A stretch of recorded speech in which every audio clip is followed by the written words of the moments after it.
నమస్కారం.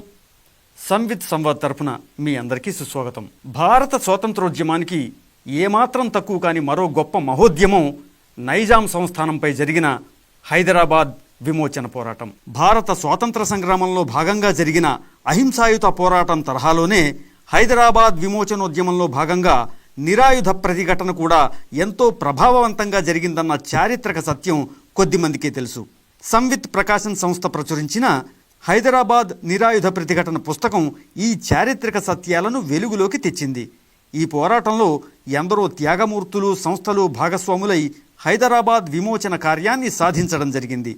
ఇటువంటి పలు అంశాలతో ప్రతి ఒక్కరూ చదివి తీరాల్సిన ఈ పుస్తకంలోని మరిన్ని ఆసక్తికర అంశాల గురించి రిటైర్డ్ అసోసియేట్ ప్రొఫెసర్ డాక్టర్ అన్నదానం సుబ్రహ్మణ్యం గారిని అడిగి మరిన్ని విశేషాలు తెలుసుకుందాం. నమస్కారం సుబ్రహ్మణ్యంజీ. సంవిత్ సంవాద్ తరపున మీకు సుస్వాగతం. మన భారతదేశం ఎన్నో సామాజిక, ఆధ్యాత్మిక, రాజకీయ, ప్రజా ఉద్యమాలకు కేంద్రంగా నిలబడింది. ఇందులో భాగంగా మనం చెప్పుకోవాలంటే ప్రధానమైనది మన స్వాతంత్రోద్యమం.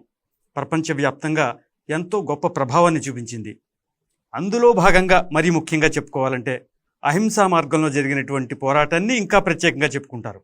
అదే సమయంలో మన ఈ తెలంగాణ ప్రాంతంలోనూ, అటు మహారాష్ట్ర, అలాగే ఇటు పక్కన కర్ణాటక, ఈ ప్రాంతాలను కలగలిపి జరిగినటువంటి నిజాం సంస్థానంపై జరిగినటువంటి నిరాయుధ ప్రతిఘటన, హైదరాబాద్ విముక్తి పోరాటంలో భాగంగా జరిగినటువంటి నిరాయుధ ప్రతిఘటన కూడా